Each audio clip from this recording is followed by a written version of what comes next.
This dude is a silly guy. He tells jokes around town and he'll tell you why.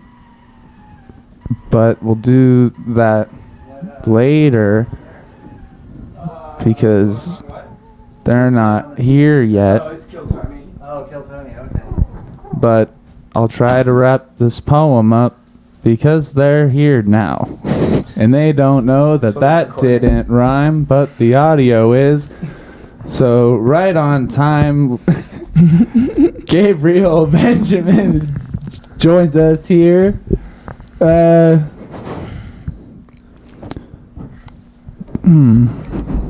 Don't shed it. Hi. No tears will be shed. Yeah, I don't know. Hey, what's your deal? What is my deal? Uh-huh. I don't know. What I have a lot of things that I do, but mainly I'm here to talk about comedy. So Sick. That's my main deal. But what deals would you like to know about? Like, I mean, I've got some oxy in the back of my head. So this is like the longest I've talked to you, and I've seen you around. You say you're from California, and you're a Jew. Yeah, I mentioned California and Jew together because if I just say I'm a California transplant, the audience will boo me. So I'm like, oh, California Jew. If you want to boo, I'll be a cliche. Yeah, well, you'll be a Alex cliche. That rhymes. That's right. No, that's smart. I've never had the headphones on. Is there a way to control the volume at all? Or is Yeah. What do you want it louder? Or? It's pretty loud, actually. So. Okay. I think this one's yours. How's that? Is that getting quieter for you? At all? It's about the same. Okay, then I'm twisting the wrong knob, is what she said. How about that was mine? This one then should work? Yeah, Is that's that good. better? That's good. Thank you. Yeah. Heck yeah. Working it out. You have a special coming out? Yeah, I'm doing my first hour in California. Nice. And I'm really excited for it. I got a music opener, and then a friend who is a professional dancer, clown, like just an all-around performer. He's done a ton of stuff, and he's going to do sort of physical comedy, improv type stuff, just to sort of silly up the crowd, and then I'm going to do my set, and it's the special is called The Church of G Money, which has been a long-standing nickname of mine because I'm Gabriel Benjamin, so it's like Gabriel G and Benjamin, the $100 Money. bill, right? So G Money, Jew. Yeah. Jewish humor about obsession with money, and so it's the three topics, and I have jokes that are not on these topics, but the three main topics I'll be implementing is it's a comedy special about God, sex, and capitalism, and the tagline is, God has a plan, he just needs a little financial assistance. So Don't we all? Pass like a little, I mean, that's why I'm putting on the show. Are you gonna pass like the little bowl around that they do? I am gonna do that. Yeah, do a tithing bowl. Well, we're gonna do the plate, the bowl, and the basket. I'm gonna the openers are gonna. I'm gonna try and get them to get more tips from the crowd as well. But yeah, I have a sliding scale that I'm charging for it. Although at the door there'll be a full price. My hometown is notoriously flaky, so I'm just like, I'll reward you for being committed. But if you're gonna pull your flaky typical bullshit, then you gotta pay up. So That makes sense. So you're doing your special back in your hometown in California? yeah, I'm doing it at a very small town. I'm from the Santa Cruz area, which is pretty well known, especially from the skateboard industry. But I grew up in a really small town in the south part of the county called Corralitos, and there's a community center that has a really dope open mic, and it's mostly music, but I always did poetry and comedy there, and so, you know, it's just really easy to to book with that venue. So I was Totally. like, hey, I want to do a show. And they're like, anything you want. And I'm like, okay, cool. Yeah, that's awesome. So, but yeah, I'm super excited for it. And so I'm going to be doing just stand up as me, but in the beginning I'll go into character as the Reverend G, just briefly, just to let them know, like, okay, we're going to do 60 minutes of jokes, and then at the end I'm going to do a sermon, right? So I'll just do a sample of that, and at the end I'll go into full character and like sort of put on an outfit, and maybe I'm probably going to do a little bit of a drawl with the way I talk. Nice. And it's just like, and it'll just be like, like, what if I told you that God was perfect in every way except for his financial planning? So start with that and be like, when that's where we come in, when we get to help, like good children, helping out their father so that they feel included. It's just like, Yeah, sometimes you got to help with the bills. Well, I have a 3-year-old son, and he loves like to contribute, to be included. So like if I actually have him help, even if it takes longer to like cut the carrots or whatever it is we're doing, like it's like he throws less fits. So it's like that's kind of one of the things I get to is just like God actually was purposefully bad at finances so that we could feel like we're purposeful by helping him with the money. and then I'm going to pass around the basket and all that stuff, and so I'll go into full character and have a couple other tricks up my sleeve for that sort of. I'm assuming it's going to be about a 7-minute sermon. I've written the rough draft of it, but it's such that it can be sort of freestyled. So, except for the end. The end is specific, and that's going to be a secret. I won't give that away. But yeah, I'm super excited for it. No, that sounds awesome. And are you going to be filming the special and posting it up on YouTube or anything afterwards? I am going to at least film clips of it. I don't know if I will film the whole thing, or at least I probably will film the whole thing and then slice up clips and post most of it. We'll see. But some of the jokes may be darker than I want to have on the internet. Yeah, totally. So, but eventually that I'll get over that. But I mean, my background is as a yoga teacher, and a lot of people know me in that hometown as a yoga teacher. And moving here was really great because, I mean, for many different reasons, but it was great for my comedy because I could sort of, drop sort of apprehensions I had. I'm like, people don't know me as a yoga teacher here. I can be a comic here and then teach yoga on the side. And so like I've been doing just darker jokes, more sex jokes, just stuff that I tell amongst my friends back home, but I don't do in public as much. Even though I'm known for being comical in class, and I've said some dark shit in class, but not like not nearly as dark as what I'll go on stage. It's certainly not as sexual. Like saying like an example is like we'll hold plank for a long time, and I'll be like, science is proving that like holding plank for a long time cures depression. Although a recent study has disproven that. So it's just like we've just been like suffering in plank, and then like and people are like, oh, this is good for my sad feeling. Oh, it's not. Fuck you! Like you're such a bastard. Like people have called me a bastard in class before. That's so fun. Like that's like not super appropriate. Yeah. But I've tried to make it fun and get draw the right audience of students that I get away with it. But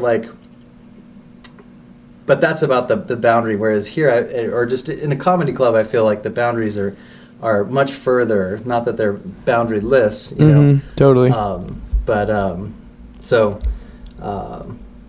yeah, it's really freeing to sort of leave and reinvent myself as an artist versus a spiritual teacher or whatever. So I wrote this down. This might be a stretch. But I wrote down God, Adam, Eve, us, makes money, pyramid scheme. God, he recruited us. It's all just an MLM. Made with a rib, Yeah. Yeah. Thoughts? I mean that sounds about right, and you know, it's one of those plans. It starts small and then gradually expands, and there's not a lot of room at the top. Do you guys want to? What if I was like, I'm not good with this. do you guys want to join my pyramid scheme? And I pulled out like a blueprint for an actual pyramid. Need some investors. It'd be great. No real one's gonna estate see deal. this guy. I need a tomb. This thing's gonna be huge, and it's gonna come out of nowhere. It's gonna be awesome. It's gonna be right in the middle of Eastern Idaho. Anyways, yoga, or yeah. Have you guys done yoga before? I've done a little bit of yoga. Yeah, not a ton, but I really want to do hot yoga. Mm-hmm. That looks really fun. Like brutal, but fun. Yeah, you sweat a lot. If you drink a lot before, during, and after, it works out really well. If you don't and you eat too much before, it's a bad scene. But yeah. It'll smell. I could see that. Do you like the sauna? Yes. Yeah. Yeah, I sweat a lot already. So I don't know if like hot yoga would be the best for me. I mean, some people who just are natural, have a good internal furnace, they'll go to a 70-degree class and sweat as much as hot yoga. Yeah. And they'll be like, I can't go to the heat. Yeah, I'll I melt completely. I don't think I could do it because like I went on a bike ride today and was just like drenched, you know, like it's like man, yeah. Well, speaking of bike sweaty. riding, that's my other passion, and I brought you guys some company bottles. Oh no way! If you're a big sweater, you want to stay hydrated. Yeah, dude, these are sweet. I integrate. I've been cycling since been riding a road bike since I was 16, and I got started teaching yoga at 20. Yeah. And I'll be 43 in September. So these are all things. Holy cow! I thought you were just a big water guy. And you I brought these two things. So I got my own glass. So these are empty. But I you. have a big bag of these in my garage, and I was like, I should bring gifts. Yeah, thank you so much. Here we go. But yeah, there's the. They look logo cool on on the green screen. They're green. They're invisible.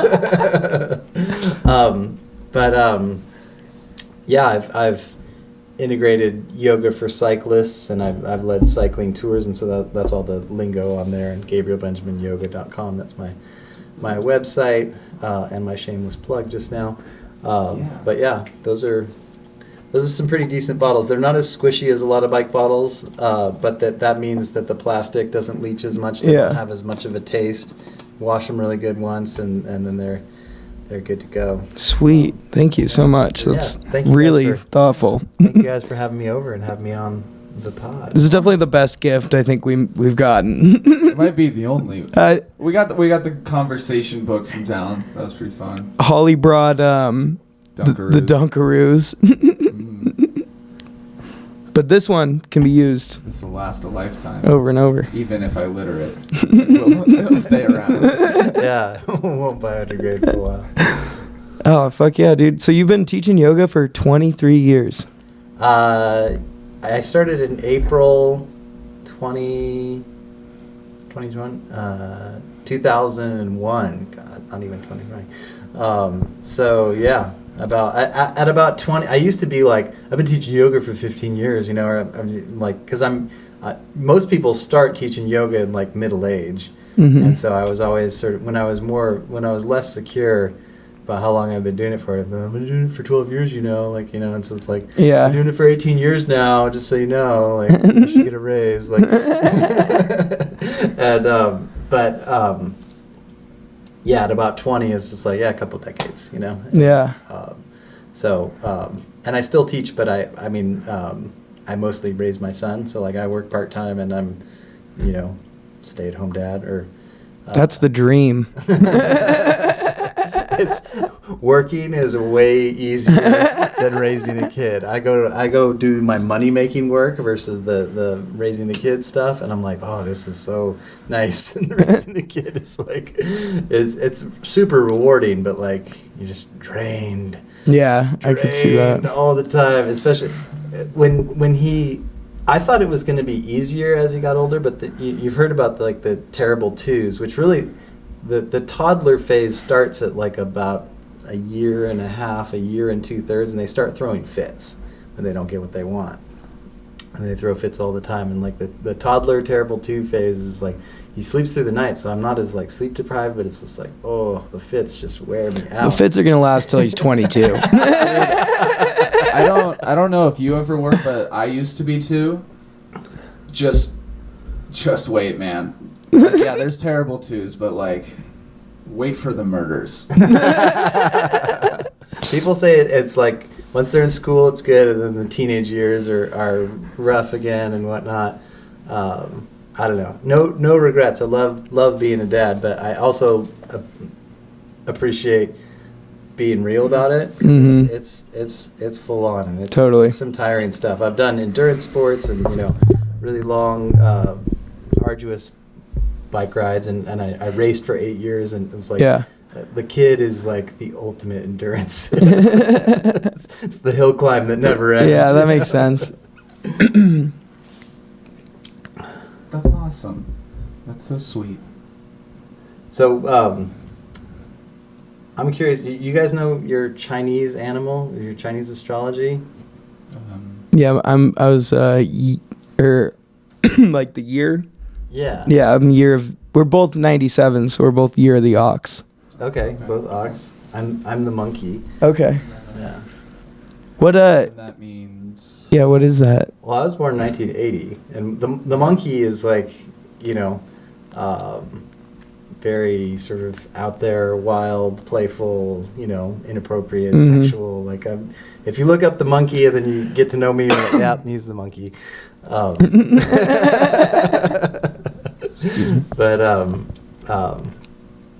it's a trip, man, because I guess I'm 17 years older than you guys, or 16, depending on what month you're born. Like we met at the bike shop. And we're just like chatting. 18 if you're just like 18 if you're bad at math. And it's just, I don't know, maybe just because I have a youthful spirit still, but like it's really easy to connect with someone in their mid-late 20s or early 30s or whatever, and but like we're different generations. That's why I was asking you about what comics. Like kind of inspired by. Into. Yeah, and you mentioned Carlin, and I was like, yes, like some people don't even know who Carlin is. Yeah, and that's I'm like, true. No, this is wrong. Yeah, I love Carlin. I always have. My dad got me really into like Carlin, Sam Kinison and shit. Like when I was really young, and then I'm like reading. Right now I'm reading like Lenny Bruce's autobiography, which is really good, and just kind of trying to like, I really love like learning about like the battles that those guys had to go through. Like they all got arrested multiple times, like while performing at nightclubs. Just for cussing. Just for cursing, just for saying like ass or like, like Lenny Bruce got arrested because he said Eleanor Roosevelt had big titties. And it's like, that's fucking crazy, but yeah, they all had to fight for that shit, and I think that's really interesting. And yeah, the whole like Carlin 7 dirty words like is very influential, because like I've always cursed like a sailor, like ever since I was a kid. I just like picked it up off my dad and shit, and I would get in trouble at like one of my corporate jobs for like cursing so much. Big titties. Big titties. Big titties. And lock me up. And lock you up in the closet with them titties. And so that's what it takes for my Eleanor campaign. I'm campaigning for them titties. You were saying the Roosevelts. Excuse me. There's 2 O's in Roosevelt.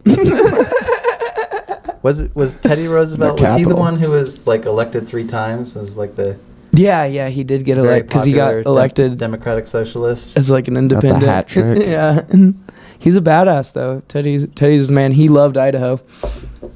He like has a bunch of. He used to come here a lot and party in the woods. Mm-hmm. But yeah, I think like also just like a lot of our inspirations were like skit shows. Like for me at least, like I watched a lot of skit shows and like SNL and like the whole like Bill Hader and like that kind of cast of SNL was like what really kind of started getting me into comedy. You guys like Chris Rock? Yeah. I mean, I was watching Rock when he was like featuring on SNL. Like, that's like household stuff, you know. Yeah, that's I love watching like documentaries from like the 80s and 90s pop culture and stuff, and kind of seeing like, because it was a lot more cohesive, like where everyone knew the same shit, I think, like because there wasn't an internet where for people could to like go out on all these like hyper specific tangents and stuff. It was kind of just like what you saw on TV. I think there's like, that's kind of interesting because like culture really develops like more as a whole instead of like in these like niche little pockets that they do now. You fuck with Whitest Kids You Know? What's that? Do you like Whitest Kids You Know? I'm not familiar with that. Really? Oh, yeah, that was like my bread and butter, dude. Like when Trevor Moore died, it hit me harder than like any family member dying. Yeah. Who was in the thing? he was Don't like know that, their head so- writer.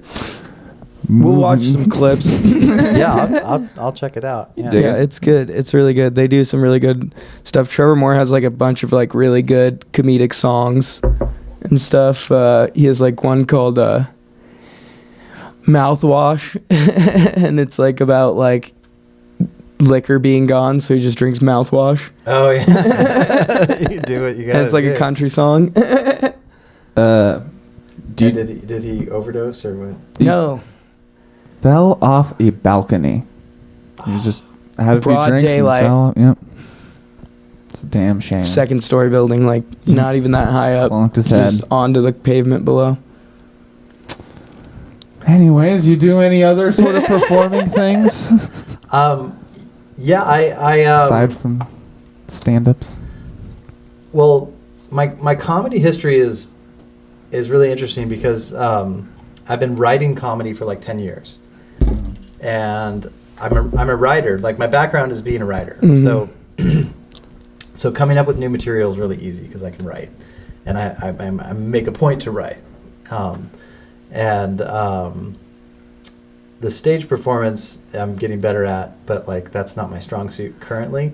But I did poetry. I have a background being on stage doing poetry, doing open mics and Sorry about mine at the beginning then. no, not at all. I think that's great. So yeah, so I've done other stage performance stuff and a lot of creative writing, just sort of ridiculous short stories, poems that are kind of comedic based that definitely get a lot of laughs. I shaved to a mustache once when I was writing a lot of poetry and doing a lot of performance, and I did a poem where I wore a white suit and just talked about what it was like to like walk around 2 weeks with a mustache. I'm gonna say you can't put a dent in my lip wrap pride because I know you're just jealous for a mustache ride. Like, it's just like lines like that. Oh yeah. And talking about my dad having a mustache in the 80s and like, what the mustache sort of meant to me as a kid, and then what it means as an adult to have, and it's just like the humor behind it and the seriousness and whatnot. So I was goofing around for a long time, but I was telling a lot of jokes in class because the yoga world is, to me, it's a very paradoxical world. You're supposed to bring your ego down so you're more enlightened, but like the desire to be more enlightened creates big egos in people. Like I've dealt with a lot of spiritual narcissists. I'm not free of ego myself. I'm not going to try and proclaim that, but like. But I am better than most at it.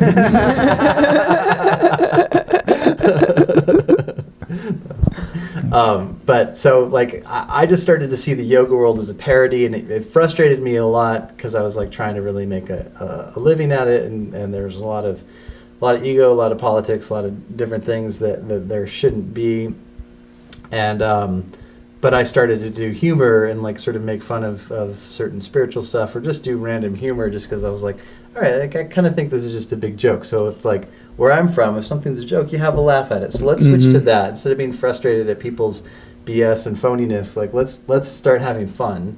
Totally. And let's try and turn the darkness into light. And so I started doing that, and then I was making a lot of memes and just writing stuff. ridiculous stuff on Facebook and Instagram and stuff like that. So I was becoming sort of an online comedian. I've done some parody videos. We made yoga for basic bros. Okay. Which is a pretty funny one. It's not on my channel, but a friend of mine had the idea for it, so we wrote the script together, and then I'm like kind of the star of the video. And she and another friend of mine who I roped into being an extra actually met. They started dating, and they had their kid 5 days after. Oh wow, that's really 5 days after ours was born. And it's just like yoga for basic bros is like the reason their daughter exists. Like not the reason, but it was like the starting point. Yeah, that's funny. And so I was doing poetry at the open mic in Corralitos, and I started doing this routine I'd called Tips from Uncle Gabriel. And so the idea is ridiculous advice from your like dysfunctional know-it-all uncle, delivered just with way too much confidence. So it's just like, STD tests cause a lot of anxiety, which is why I recommend never taking them. That's a little tip from Uncle Gabriel.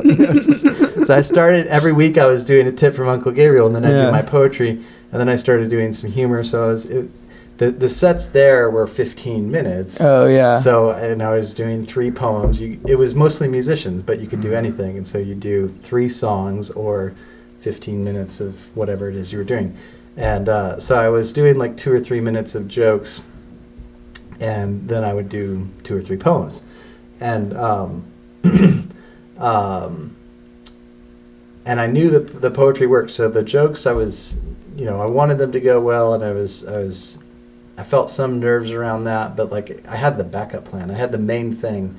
And poetry, because you're not needing constant reinforcement from it, like you wait till the end, they clap, and if you feel good about it, it works. But in comedy, like if you feel really good about your joke, you're like, I really like that one, and the audience isn't taking it, then like that's harder, I think. Mm-hmm. Didn't rhyme.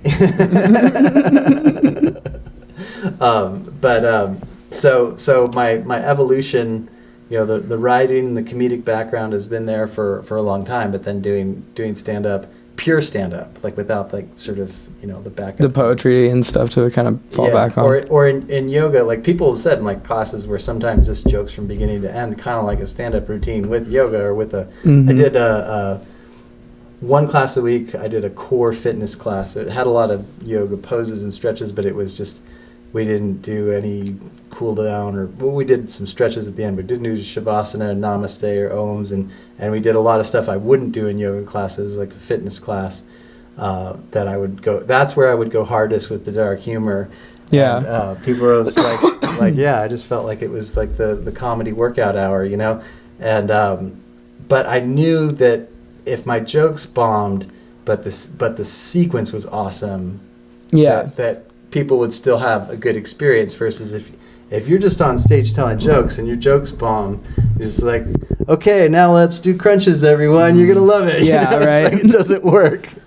So I got into humor with this sort of kind of fallback modality that it was linked to, and I really enjoy the challenge, and it's much harder to just do comedy on stage. Totally. But especially coming to a new town.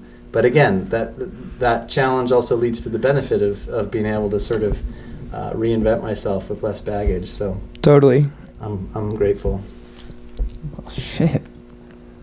Fuck, I don't know, dude. How old were you as a child? Still have a pretty significant inner child. So the forever childish 42-year-old.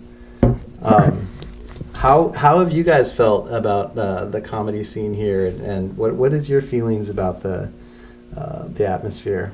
I think it's what you expect. Like, I don't know. There's a lot of cool people. There's a lot of, I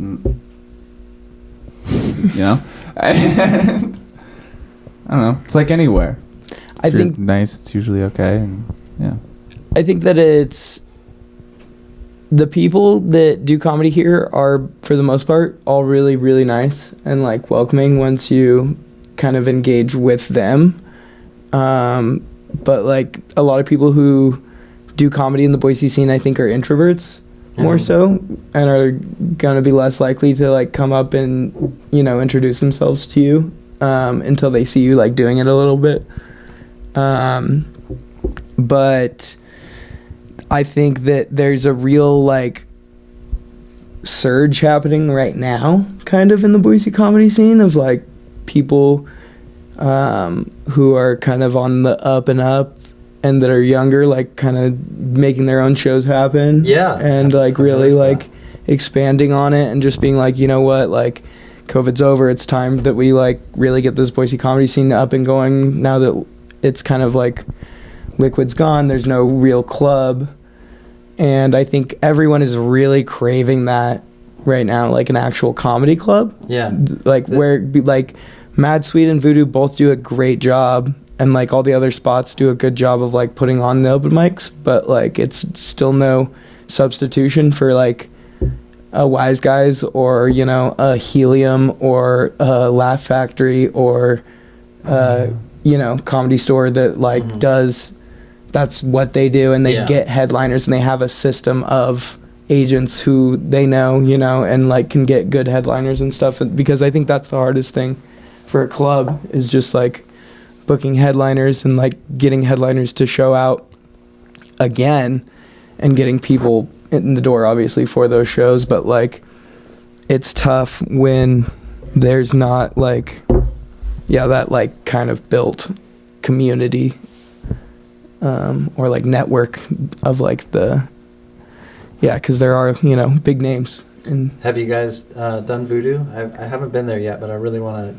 to test you should that do out. Voodoo. It's check it super out. sick. I love Voodoo actually. It's just like, you know, it's like grimy like a comedy club. It feels like a brick wall. It feels the most like a club. It's like I see, underground. like a brick It's wall, dark. It's like cellar. they put all the seating up close so that the people are kind of sitting right underneath you. And it definitely has the best vibe, I would say, like as far as like comedy club feel goes. They should do like 3 more nights of open mic, you know, rather than just the Wednesdays. Yeah, but like that's also like, you know, paying people to do that is expensive, and or just like the people who do put it on, I'm pretty sure are doing it based off of tips or something, you know. Well, like you mentioned the Comedy Store, and I know they're really successful now, but like they almost went under, and like you know, it's not just because you get huge names to roll through doesn't mean it's an easy biz. But yeah, I would really dig. I feel like the Swede with the spotlight, and they have the light, and you know, like, and everybody's focused on you, like then that's what they ask you to do is like don't talk and focus on the artist. I feel like it's pretty, I mean, I haven't spent a lot of time in legit comedy clubs, so I can't say, but it's definitely a step up from doing comedy at an open mic where it's mostly like old hippies singing Grateful Dead covers, you know? But, totally. I feel you there.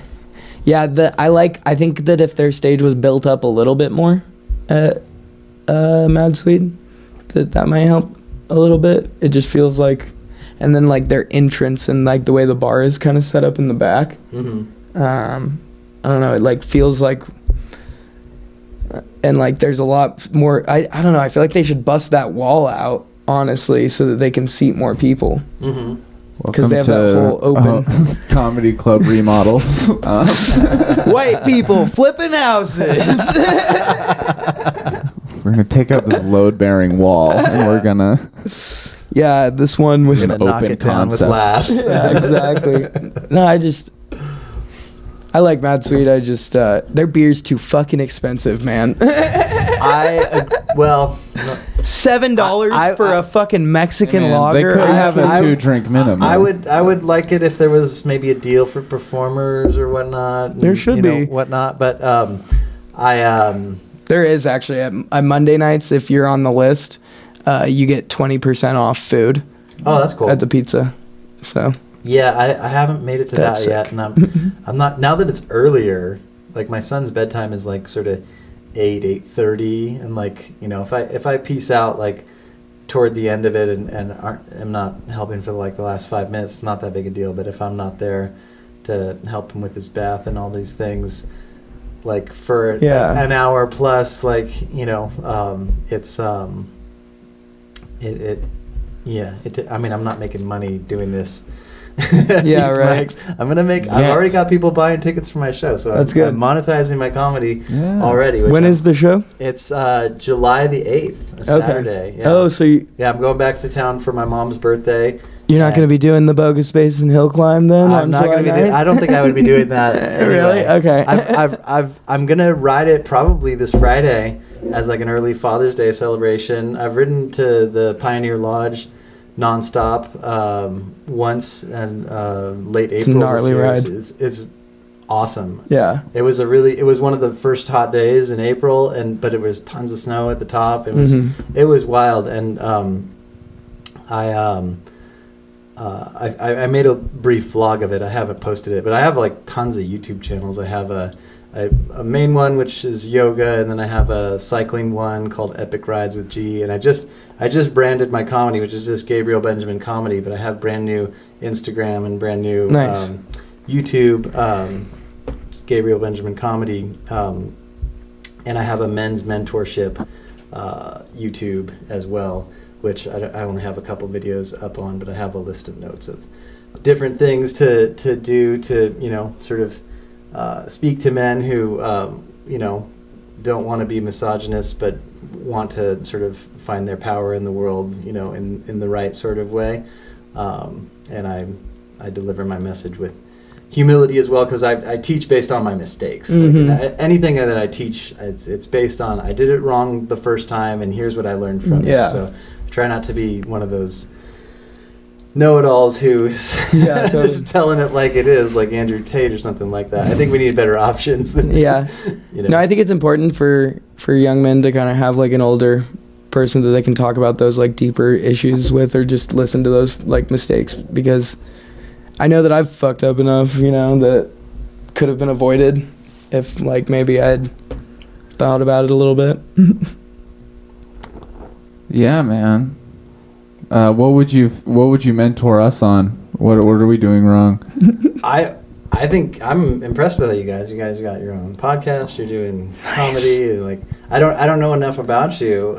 You know, we haven't given him his copay yet. if y'all want to go for you know, stroller walk with me sometime and tell me about your life, I could listen and reflect some ideas.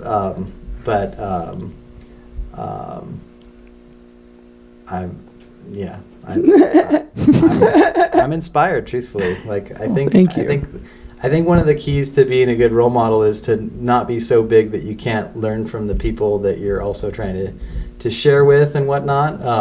And again, like I said about, you know, when I was teaching for 14 years or 15 years, and like I was like, oh, I'm not going to take their yoga class because they've only been teaching for 3 years. And then I got over that eventually. I was taking some newer teachers' classes, and I could see that they were newer, and I knew most of the things, but then I get 1 or 2 nuggets of gold from them that I didn't already have, and so, you know, just always just have that desire to learn, you know, learning from your elders, but also from I mean, I'm learning from my son all the time. You know, being a father is like the biggest learning experience I've ever had, and it's amazing to see children. Like, children have so little baggage compared to adults, and it's just like, oh right, that's what it's like to not be ashamed of stupid stuff. Like my son needed to pee out in the front yard. He takes a whiz, and I was like, oh, we can't pee in the front yard. And he's just like, but why? And he asked me that, and I'm like, well, shit. What would I tell a deer? You know, if like a deer was going pee on a lawn, like what would I say to that would make sense? What can I say to my son? It's just like, because capitalism has taught us to be ashamed of basic human needs like food, sex, and going to the bathroom, so that we're perpetually upset and need to impulse buy all the time. You know, it's just like, I don't have a good answer for why you can't piss on the lawn. Yeah. You just can't do that, you know? It's going to make the grass yellow, dude. Just that's funny. My mom used to be like afraid that I was going to like go piss in a park or something, because I would like pee out in the backyard all the time when I was a kid. She's like, he doesn't know, and I never did because I knew. So your kid's smarter than you think he is, maybe. No, I could be shitting in the kitchen. So. Just put it right Pick down your the garbage poison. disposal. Put a lemon on top of it. Smell goes away. You're all good. Yeah. Speaking from It could always be experience. Oh man, well that's awesome. It's about 40 minutes now of recording. It's approaching our bedtime. Fair enough. Do you have anything that you would put us like to bed with a lullaby poem? Yeah, you got a poem in your brain that you want to end on? I could do a poem. I wouldn't call it a lullaby. I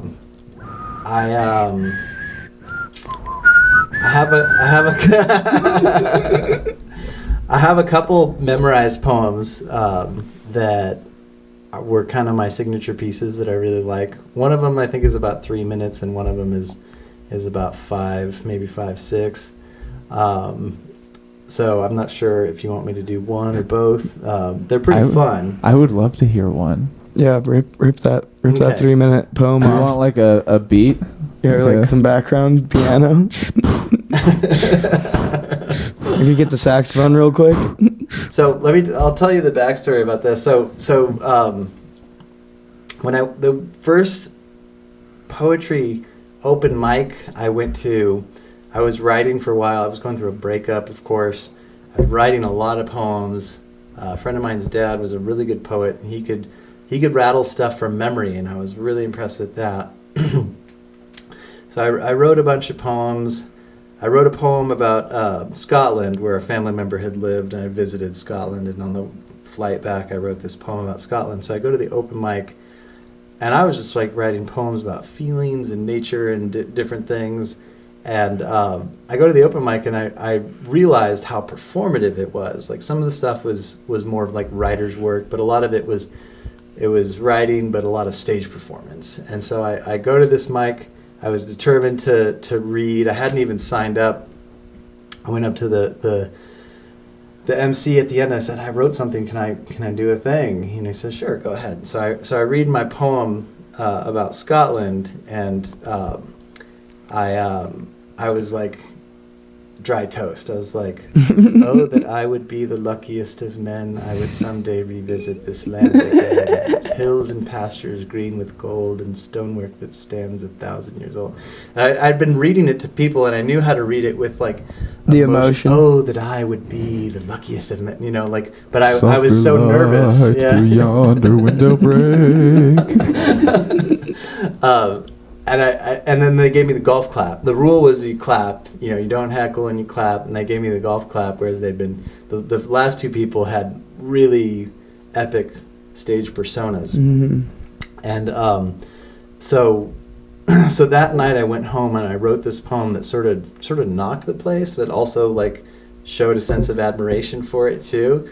And then the next week I went back and read a poem about a breakup, and that was a little bit more edgy, and the crowd was more responsive. And then the week after, I went back and I read something that was a little bit more sort of entertaining.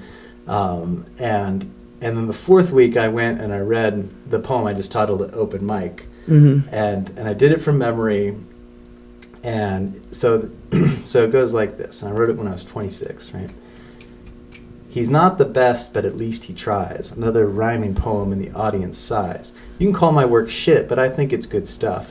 So many live soft while they act big and tough.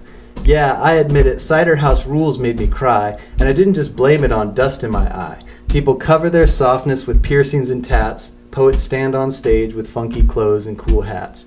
Now you might be thinking, there's a hater to hate, but don't get me wrong, because I self-deprecate. I'm not claiming to be an artist or some kind of sage. I just like to put down what feels good on the page. And I know some of these guys are much better than me, but hey, I'm still young, so someday we'll see. I was 26 at the time. Yeah. And then it goes, I dated a girl whose last boyfriend was black. I told her, once you go Jewish yoga teacher, you never go back. He was gorgeous and tall, and 200s he could curl, but she gave me half a chance and then said I rocked her world. Now, I'm not telling you this because I think that I'm that great a fuck, but fellas, But basically what I hear is a lot of men suck. So fellas, get creative with more licking and swirls, because in this town your girlfriend might rather fuck girls. There's a lot of lesbians. Okay. And would you blame them if you look the type that looked out for number one? That just makes you one of many men under the sun. So call me cliche if that's all you can relate. I know I'm not Picasso, but at least I create. Most of my poems involve nature and rhymes, and for some that's not artsy, but for me it's good times. But I have big respect for other styles, you see, and your respect in return is pay dirt for me. So I hope you find people can appreciate that, because I stood up on stage while the rest of you sat. Oh, dude, I like that a lot. That was really good. Yeah. Fuck yeah. I love that poem, and the crowd went nuts. I was like, that's a sick one. Rightfully so. Yeah, honestly, that's a fire fucking poem, dude. I was kind of calling them out, but I was like, I'm an asshole, but I'm also right, and here's why. And they're like, we love you, and I was like, oh really? Like, yeah, what? And the host came up to me and he gave me a big bear hug and he said, that was fucking money, dude. And at the time I was a huge fan of the movie Swingers, when they were talking about, Oh, yeah. You're so fucking money, and you don't even know. I was like, oh, thanks, that was money. And like, it felt like currency to me. Yeah, to that's sick. That love from the crowd and from him. And then we all went out drinking. Like, people wanted to buy me a drink and all that stuff. And we went out to the bar, and he got drunk, and he was like, I want you to be a feature at my birthday party. I'm having a birthday party in 2 weeks, and I want you to be a feature. So like, me, brand new to the mic scene, next thing I knew, I was doing 4 poems as a feature 2 weeks from then, and then it took off from there. So that's awesome. Yeah. That's a great origin story. Thanks for coming on, Gabe.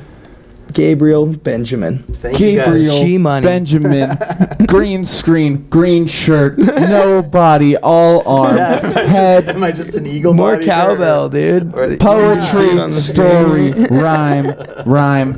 Time to wrap up the direction we need to go when this is over. 'Cause basement down. You guys down? Hey, slam poetry. You say the last things, so I don't have to. I never could quite get into slam, because I grew up like kind of middle class Jew, and that's a hard thing to do. It's just like, yeah, life was hard for me. I grew up in the country and fell off of horses sometimes and shit. It's like it doesn't quite work for slam, but no, so great to be here with you guys, and I hope that we hang out again We should definitely. in various forms at the mic. Stuff outside. Can't wait to see your special. Yeah, definitely. Film some clips of it or something. I'm excited. Bring it here. You can catch G-Money on Instagram and YouTube, and down in California on July 8th for his special. Are you selling tickets on Eventbrite? Or? Yeah, I am. Cool. It's donation, although the suggested sliding scale is 10 to 30. The at the door is going to be 33 in honor of the year Jesus died, or the age. Oh, hell yeah. Arsenic on the periodic table. Oh yeah, 3-3. Your father was Jesus. Who art in heaven, hallowed be thy name. Have a pretty good week, everybody. Thanks, dude.